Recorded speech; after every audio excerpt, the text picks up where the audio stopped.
বিসমিল্লাহির রহমানির রহিম। সম্প্রতি জননেত্রী শেখ হাসিনা বলেছেন, নির্বাচনকে সামনে রেখে ৩০০ আসনে আওয়ামী লীগের প্রার্থী চূড়ান্ত। আওয়ামী লীগকে বাদ দিয়ে কোনো নির্বাচন হতে দেওয়া হবে না।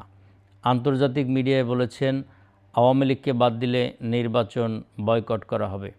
আন্তর্জাতিক মহল বাংলাদেশে অন্তর্ভুক্তিমূলক ও বিশ্বাসযোগ্য নির্বাচন দেখতে চায়।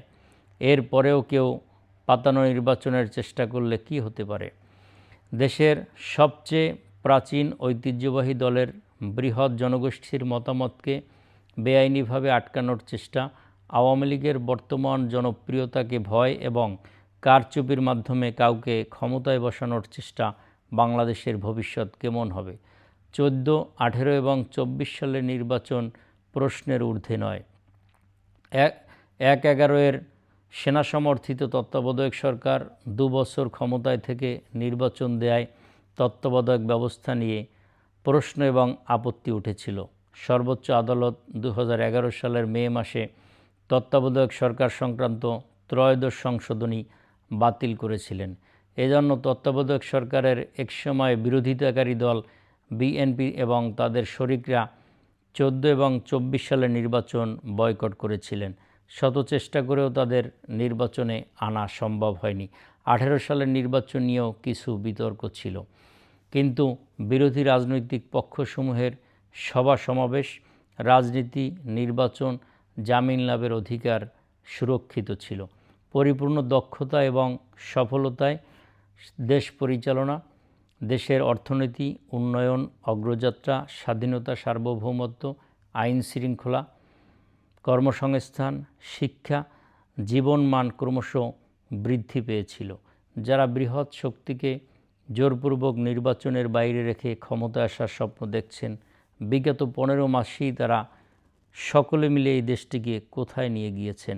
আপনাদের শতভাগ ব্যর্থতায় লক্ষাধিক মানুষ বেকার হয়েছে।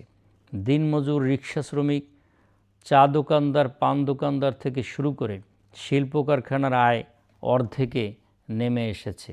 সকল সেক্টরে চরম অব্যবস্থাপনা ও অনিয়মে পরিপূর্ণ। আওয়ামী লীগের মতো বৃহৎ দল এবং কোটি কোটি সমর্থককে নির্বাচনের বাইরে রেখে দেশকে স্থিতিশীল করা কেবলই স্বপ্নময়। অভ্যন্তরীণ গোলযোগে বাংলাদেশের অবস্থা বিশ্ব দরবারে কেমন হবে? কেবল তো IMFের ঋণের কিস্তি বন্ধ হয়েছে, দেশে খাদ্য সংকটের সম্ভাবনা দেখা দিয়েছে।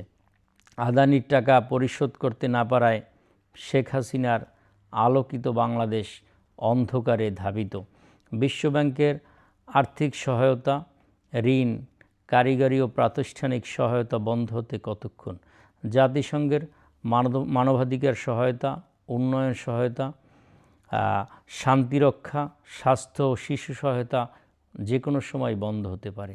দেশের এই ক্রান্তিকালে সকল শ্রেণীর মানুষকে ঐক্যবদ্ধ হয়ে রাজনৈতিক সংকট মোকাবেলায় এগিয়ে আসতে হবে। আওয়ামী লীগ এই প্রথমবারই নিষিদ্ধ হননি, বারবার ফিরে এসেছে সাধারণ মানুষের ভালোবাসায়, সচেতনতায়। সুতরাং আওয়ামী লীগের সাথে থেকে এই সংকট মোকাবেলায় দেশের সকল মানুষকে ঐক্যবদ্ধ হওয়ার আহ্বান জানাচ্ছি। সবাইকে ধন্যবাদ। জয় বাংলা, জয় বঙ্গবন্ধু।